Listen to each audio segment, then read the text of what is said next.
The question now is, what will the gangs do?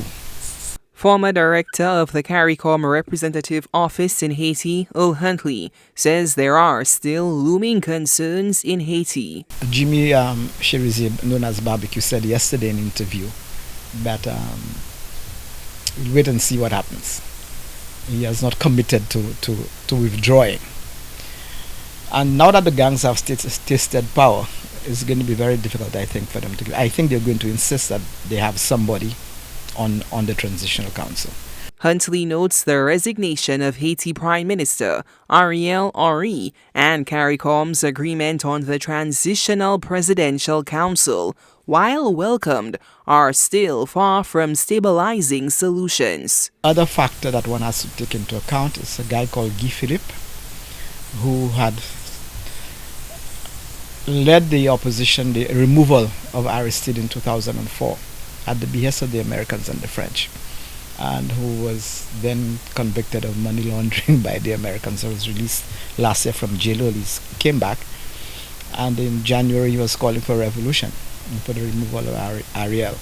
He had led demonstrations on February 7th with a paramilitary group called BSAP, which was an environmental group set up by Ariel Henry, who were armed. Nothing came out of that, and so he went low, and then all of a sudden the gangs came to the fore and attacked, and I believe that he probably formed an alliance with the gangs. In fact, there's been a suggestion that he should be part of a transitional council. So we wait to see what is going to happen.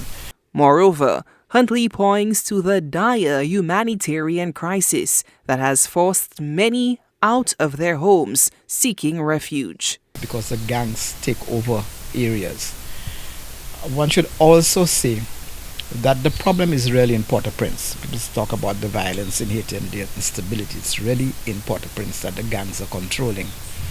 And that is because in the time of Papa Doc, everything got centered in Port-au-Prince.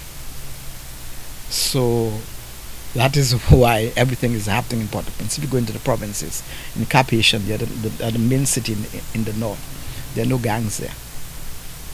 So the problem is in Port-au-Prince. But if you can control that situation in Port-au-Prince, then the rest of the country will be at peace. Observers now wait to see whether violence in the troubled country will subside as Haiti enters a transitional period towards stabilization. Solange Alfred, HTS News Force.